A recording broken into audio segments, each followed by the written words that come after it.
Tonight on Zimwaves TV, our top story is an absolute diplomatic knockout. Trump strikes and Mnangagwa surrenders.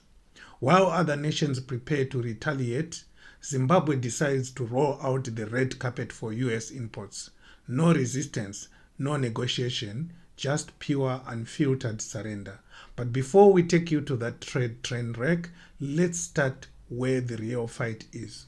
Right here at home. First up, the continued unlawful detention of journalist Blessed Mhlanga, arrested for simply giving media coverage to Geza, a man whose only weapon has been his voice.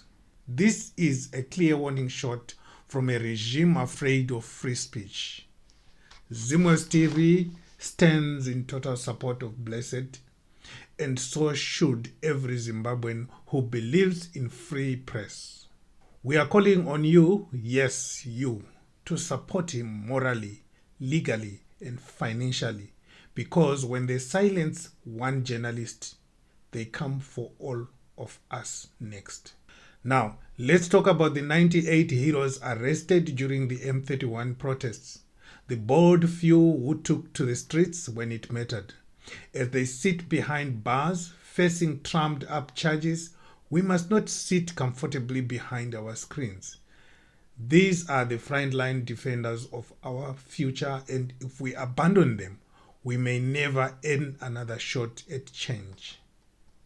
Geza is expected to announce the way forward soon, and yes, that could include a return to the streets. So be prepared, because when that call comes, it will be time to choose stand up or stay silent. Meanwhile, in Parliament, something unprecedented is brewing. The impeachment process is officially underway. The groundwork has been laid, and the motion to remove Emmerson Mnangagwa could be tabled as early as this week. This is the closest Zimbabwe has come to a peaceful constitutional transition in decades. To every parliamentarian watching this is your moment. Your vote is your legacy. Don't side with tyranny. Side with the people. We are going to give you a separate episode from Comrade Nyokaima Bunu explaining about the impeachment. So stay tuned on Zimwaves TV.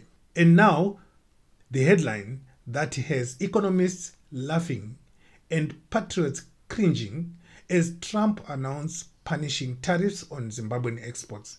Mnangagwa responds by suspending all tariffs on US goods.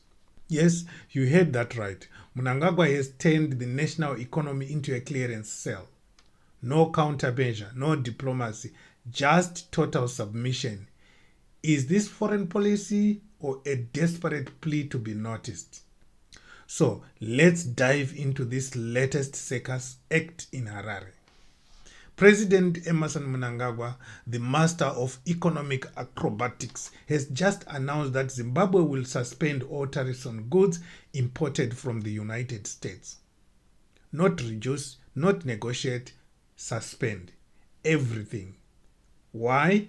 Because Uncle Sam slapped an 18% tariff on Zimbabwean exports. That's right, Trump raised the stakes and Mnangagwa responded by folding like a cheap suit at a flea market. It's your chance, Zimbabweans, to now import those things that you needed to import from the United States, but you were afraid of how Zimrai was going to charge you at the port of entry. Now, let's get this straight. The US imposed the tariff as part of Trump's new America First on steroids economic policy, with Trump himself declaring from the Rose Garden that America has been looted, pillaged, and plundered. And clearly, Zimbabwe made it onto his list of international pirates. Zimbabwe's response? Not a countermeasure, not a warning, not even a press conference. Mnangagwa hopped on his X account, because Twitter apparently wasn't diplomatic enough, and essentially said, "You raise tariffs on us? No problem, sir. Please enjoy duty-free shopping on all American goods. it's on the house. He says it's all in the name of reciprocal diplomacy and amity over adversity. Beautiful words, really. The kind that look great in an AU resolution or a failed SADC communique. But let's call this what it is: strategic surrender dressed up in diplomatic poetry. You see, Trump is playing hardball. He's slapping tariffs on everyone, from the EU to Japan to us down here in Zimbabwe. Even Brussels is sharpening their knives, ready to retaliate.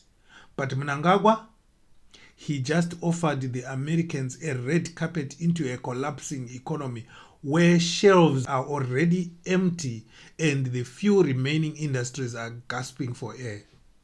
Let's not forget, Zimbabwe's trade deficit with the US was $24 million last year.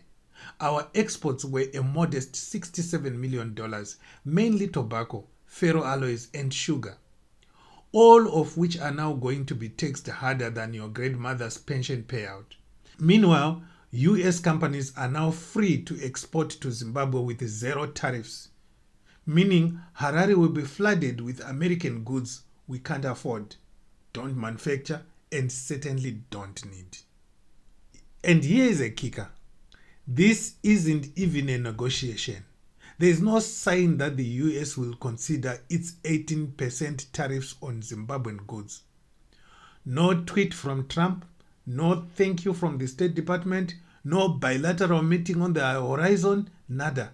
It's as if Mnangagwa wrote a love letter to a partner who already blocked him. We are once again watching a regime that confuses desperation for diplomacy. Instead of defending local industry, instead of demanding fairness, Zimbabwe's leadership is taking the economic equivalent of a knee, hoping Washington will toss us a biscuit. Mnangagwa claims it's about avoiding adversarial relationships.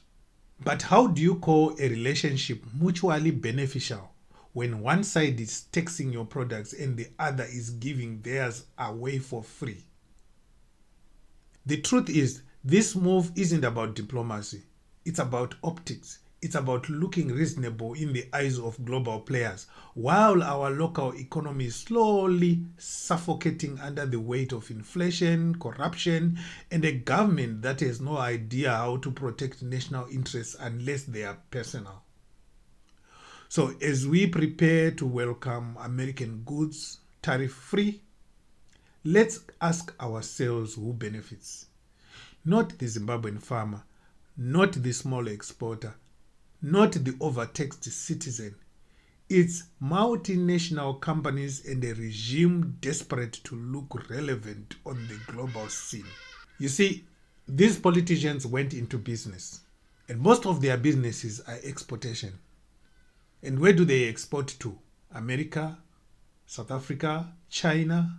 And now America is slapping us with tariffs. How do we react? We react by offering zero tariffs for American goods, hoping that America will slash their tariffs also to zero. And yet we are not in any negotiation with the Americans. There is no guarantee that America is going to relax these tariffs because Zimbabwe has changed its own tariffs. This is only to benefit Shiganandas who have taken over the industries in Zimbabwe and who need to export to America at all costs. But hey, maybe next week we'll announce a visa-free entry for all American billionaires or give away ZESA to Elon Musk. At this rate, anything is possible. For now, we will be over here watching our president throw rose petals at the US embassy while Trump pours gasoline on Zimbabwean exports. And if that's not enough to make you subscribe to Zimwaves TV, I don't know what is. Hit that button before they tariff your internet too.